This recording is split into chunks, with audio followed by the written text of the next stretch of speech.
Hey guys, Ben here from Wrestling Life. Please bear with me with this video today. It's going to be raw, it's going to be unpolished. I'm going to do my very best to just get through it in one take. It's not the kind of video I usually record. I won't be recording another one like this again. After this video, I think I'm going to take a break from recording these pieces to camera for a couple of reasons. The reason I wanted to come on and record a video today talking about my experience being bullied as a child for liking wrestling is twofold. The first was that I saw a post earlier today shared by Justin Dillon for Wrestling Classic. A lot of you will know Justin. He does amazing work in the wrestling space. He's a real force for good in pro wrestling. He shared a picture of himself and him as a little boy, and it said, "Did you feel like you've made your younger self proud?" And reading that really just hit home, to be honest. And then the other thing that's just kind of prompted me to do this video is reflections on the last couple of weeks. I've started recording more videos like this because I wanted to be able to be a bit more topical than just the interviews. I wanted to give a sense of who I am behind Wrestling Life, what drives me as a person, and you know, my thoughts on the industry. And I've had some lovely comments from people. I can't thank those people that have been supportive enough. It's been amazing, and it's done my soul so much good. But this being the internet, I've also had some pretty unpleasant comments. People being very rude about my appearance, how I speak, how I come across on camera, my age, just lots of things that are not in my control. I can't help how I look, how old I am, how I speak. This is just me, and it's taken me a long time to actually come to terms with the fact that I am just me, and that's enough. And that was a big part of calling this Wrestling Life, because actually I have wrestled life for a long time, and I'll probably continue to wrestle life.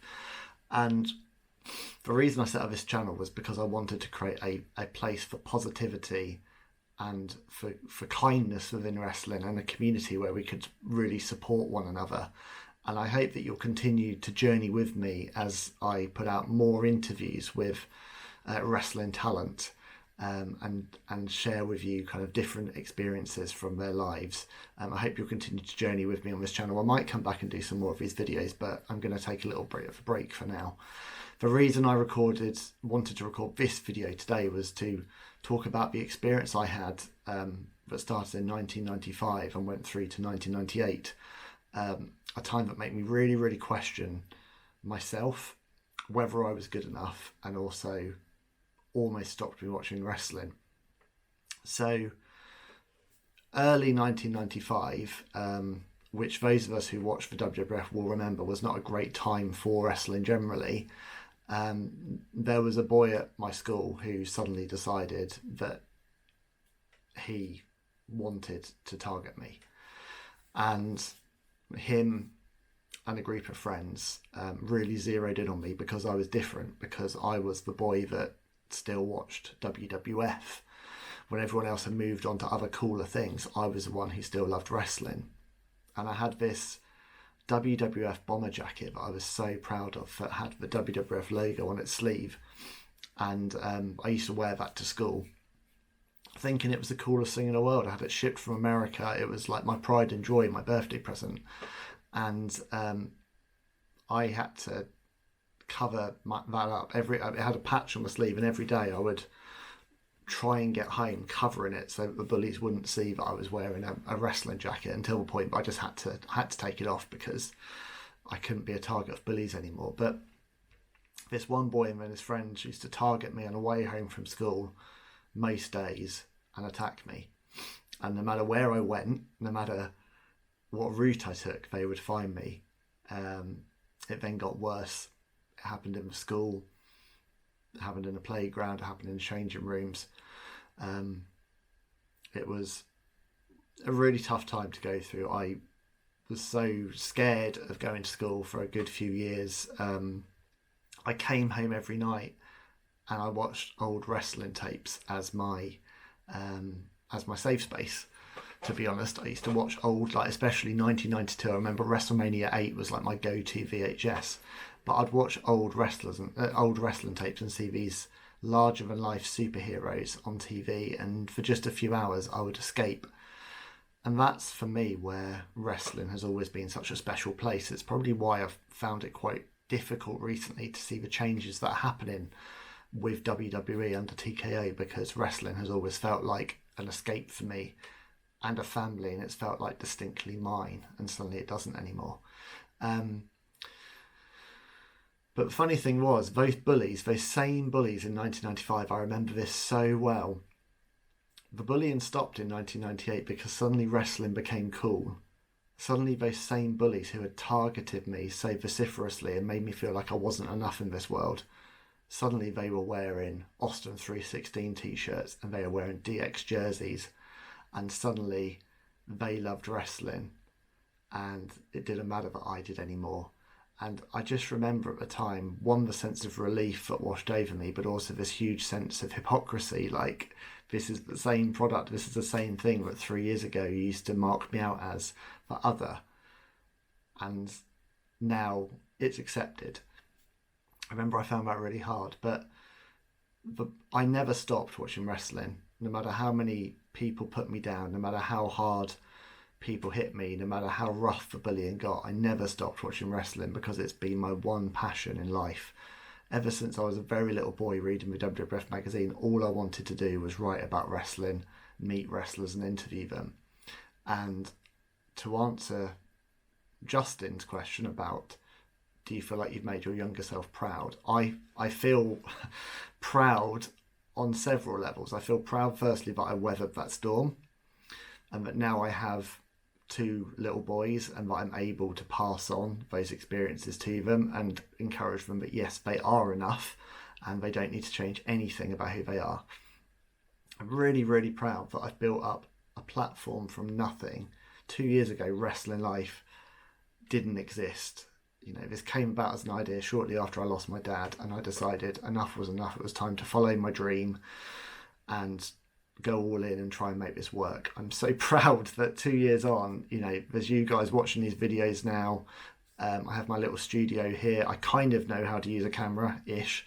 I have made friends and great acquaintances with so many WWF, WCW, ECW legends that I grew up watching. Those guys and girls who gave me that much needed escape when I was a kid, and now people who I've had great conversations with and shared memories with. I'm really, really proud of what this channel is, and I really, really hope that this video can kind of be a mission statement for what I want this to become now. This isn't about me. This is about conversations with amazing people, inspiring people, and the sacrifices they made within pro wrestling to give us entertainment. So this is kind of a reset button now for me, in terms of, I really hope, you know, you'll come on this journey with me, and I hope that this video, not easy to record, you know, sorry my voice is cracking, but these are times that I didn't want to go back. You know, on the thumbnail I've shared photos like me as a little boy here. This is a photo I couldn't look at for years. I couldn't look at this for years. I felt so deeply ashamed of this little boy and who I was, and the fact that I was different. You know, my wrestling posters everywhere, you know, but I was just me, and I was just doing what brought me joy, and I wasn't hurting anyone else. I was just being myself, and I can finally look at that photo now and finally be like, you know, this was leading to this. You know, I don't know where any of those bullies are now. Who knows, one of them could be watching this. This might make its way to them, and if it does, you know, I hope you're doing okay, and I hope you've found joy and happiness in your life. But I didn't stop. I kept following my dream. I wavered for a while and questioned whether I was good enough. Finally, I'm willing to put myself out there and say, this is me. This is authentically me. And I'm not going to change for anyone. This is how I talk. This is how I look. This is who I am. This is what I love doing. The time that things really, really changed for me, this is a story I shared on an episode with Mike Chioda, is 1996, when my dad wrote a letter to Birmingham NEC, care of Bret Hitman Hart, care of Birmingham NEC, for a house show that was happening in Birmingham, and that letter led to Bret inviting me backstage to meet him. And I got a photo with him. I'll find it here. Little photo of me and my sister meeting the Hitman. I don't know if you can see that very well. There he is. But I had a great conversation with Bret. Not that I could really get my words out, but I managed to speak to Bret, and just being in a room with him for a couple of minutes and just meeting my hero, having a photo, getting a signed photo from him, and having him take the time, that gave me such a lift. I came out of that meeting feeling like, yes, I was good enough, that someone did actually care about me, and that this wasn't just some kind of crazy pipe dream to be a fan of pro wrestling, but actually this was a community. And I'll always be grateful to Bret Hart that day for taking the time. I'll always be grateful for friends I had, the great friends I had during those years who helped get me through. And I'll be so grateful and thankful to the amazing friends I have these days who share their love of wrestling for me, but have also been with me for good times and bad. There's some words I just want to close with. Lillian Garcia said this to me once. I've had the privilege of getting to know Lillian and speak to her a few times now. And Lillian spoke to me about bullying once, and she said this. She said, hurt people hurt people. And that is spot on. And I was hurt for a long time, and I'll probably always carry that with me. I think anyone who has been bullied will carry that with them for the rest of their lives, but it can also shape you, it can define you, and it can make a difference to other people. So not really about wrestling news, this conversation, this video today, more just a personal reflection. Might only ever have one person view this, and that person might be my mum, but I'm really grateful if you have stuck with me for this. And generally, if you've ever watched a video on this channel, left a nice comment, said anything encouraging, every comment I see, I read, and it means such a difference to me, because I am just a fan finding my feet and trying to use the skills I've got to meet wrestlers, to get interesting stories from them, and to share memories with them. And that is what Wrestling Life is all about, and that's what Wrestling Life will continue to be about. So thank you so much for bearing with me today. Thank you to all of you for the kindness, and I look forward to bringing you more interviews and real talk from real talent very, very soon here on Wrestling Life. Bye.